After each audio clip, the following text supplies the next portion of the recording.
what is one of the many reasons you decided to do track? Yeah, so I would say one of the best things about track is probably that it's pretty much up to you. Like, I really love the individuality that you kind of have and the responsibility that comes with it. So if I win a race, I know that obviously people help me along the way, but in that race, it was up to me. And, if I lose a race, I know it was up to me in that same way. Very nice, my mans. So, was there any particular athlete or track star who you looked up to? Yeah, when I was younger, there was a great British athlete. His name is Mo Farah. He was a middle distance, but even was like an Olympic gold medalist in the 5 and 10K, and now he's on the roads right now. But I was just like really loved the way he ran races and his finishing speed, and I really looked up to him. Yeah, very nice. So, who are the people who had a big influence in your life? Yeah, so my dad is pretty much the main reason I got into running. He was a runner when he was in high school, when he was in college, and so he kind of got me into that, and he's really just helped me along the way, teaching me, how the sport works, how to stay, like, how to keep enjoying the sport, and just how to really live life in a healthy way. Yeah, definitely. So, what age did you decide to do track at? Yeah, so I started track in middle school. I mean, I ran like a little bit before, but not in like a actual sports setting. Hmm. So I started in sixth grade, but at that same time, I was also playing hockey. So it Yes. wasn't until my sophomore year where I was solely focused on running. Very nice. So, what are your future goals, and what is one in life, and what is one way you plan to achieve that? Yeah, so future goals, I guess just within this year, I'd like to set a national record, a national high school record.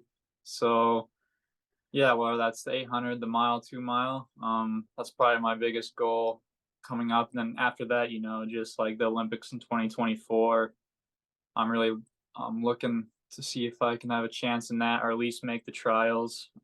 And I pretty much plan to achieve that by just keep doing what I've been doing, just consistent training, trying to stay healthy, just racing really hard and always trying to win. Yeah, hey, definitely a good mindset to have.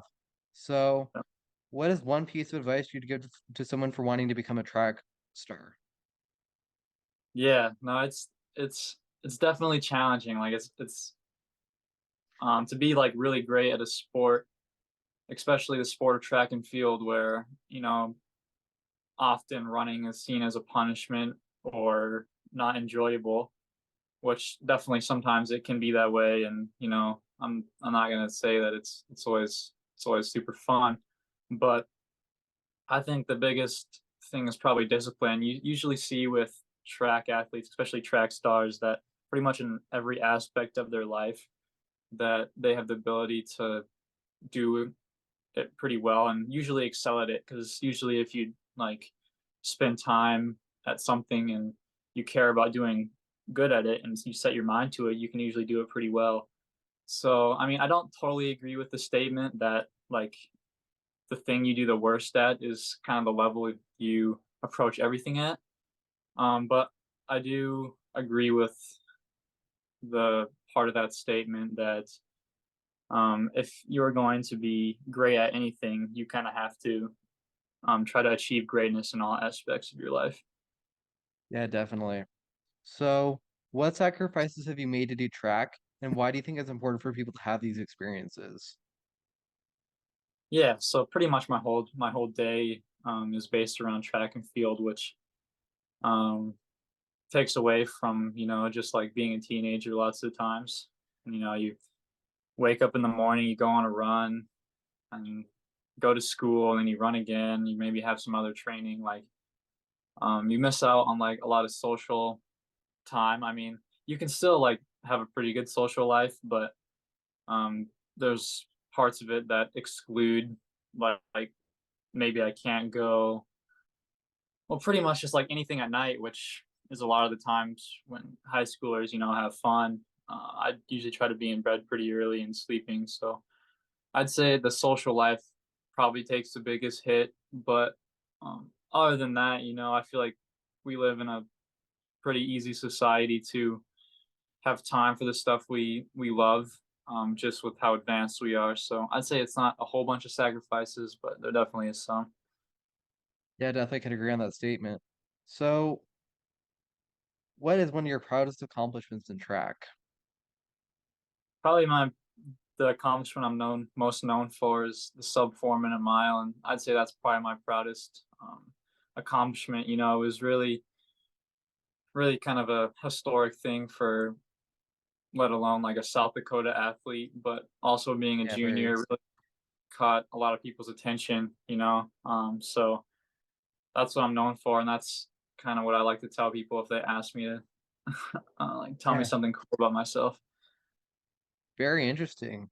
So, why do you think it's important for people to get a good education, and how do you view the benefits in your own personal experiences? Yeah, it's we can never like take the opportunity to be educated and to grow and just like knowledge for granted.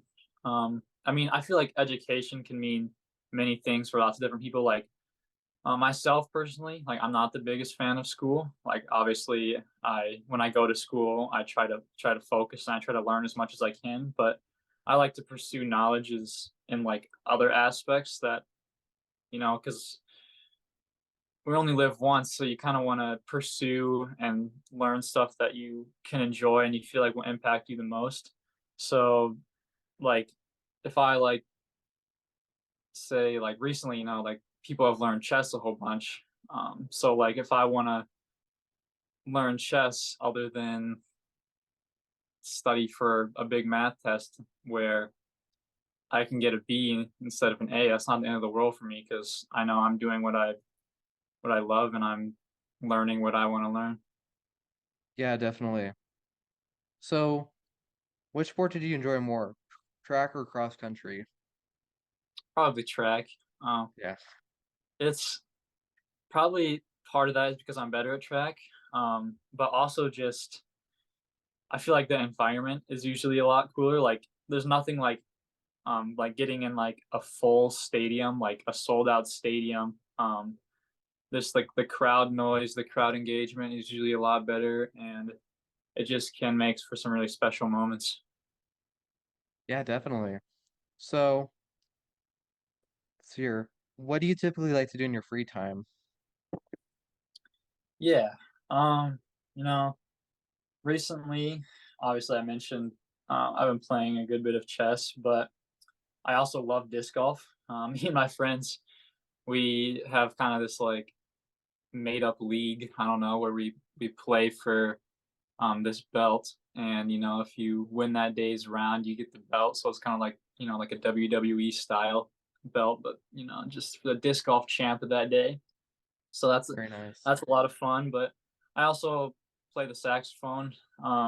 So the Yeah, definitely. So, let's see here. What a type of events did you do in track? I'm a middle distance runner, so pretty much anything from the 400 to the 2 mile. I don't really limit myself, so I feel like I can excel at pretty much sprinting speeds and then like the more endurance stuff. So I would call Every, myself a middle distance runner. all right. So, let's see here. Did you play any other sports when you were younger?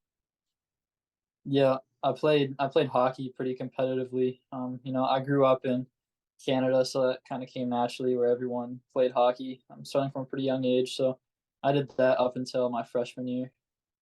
Very, very nice. So, let's see here. What is your exercise routine like? My what? Exercise routine like? Oh yeah. So it changes throughout the years, but this year I am running about 45 to 55 miles a week with usually 1 to 2 cross training sessions.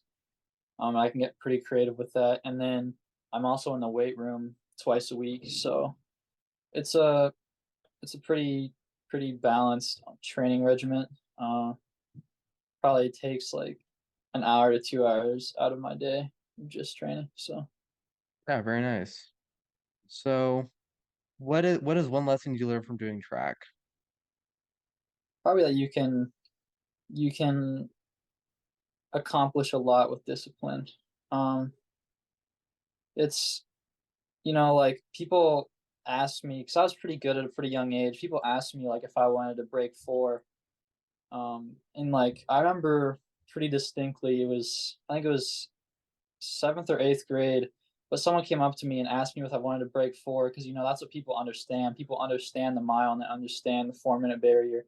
And I kind of laughed and I said, no way, I'd be happy to go under 4:10, just because like I was nowhere close to that. Like I couldn't even imagine. I couldn't even run 2 laps at that pace, let alone four.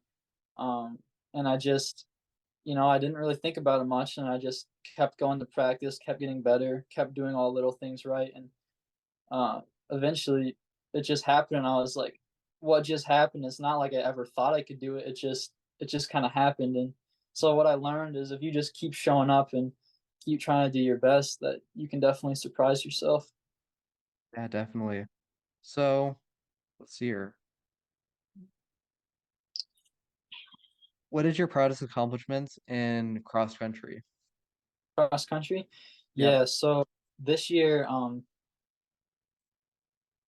well, for my 5K, I was pretty happy with the time I ran. I ran 14:39, which I definitely isn't as good as my track times, but I was definitely proud of that because that means I can probably do pretty good stuff on the track. And then I got sixth place and I got fourth place at both the national meets, which I was definitely happy with. I mean, I wanted to win, and I went in there trying to win. But at the end of the day, I'm not a cross country. I'm not a 5K runner, and I beat a lot of guys who that's their main event, and they were ranked ahead of me in the national rankings. So can't be too disappointed. Yeah, true. So do you plan on signing for any colleges? Just for the people who don't know yet. Yeah, no, I've signed to the University of Oregon. All right. So what do you plan on studying in college? I'm not.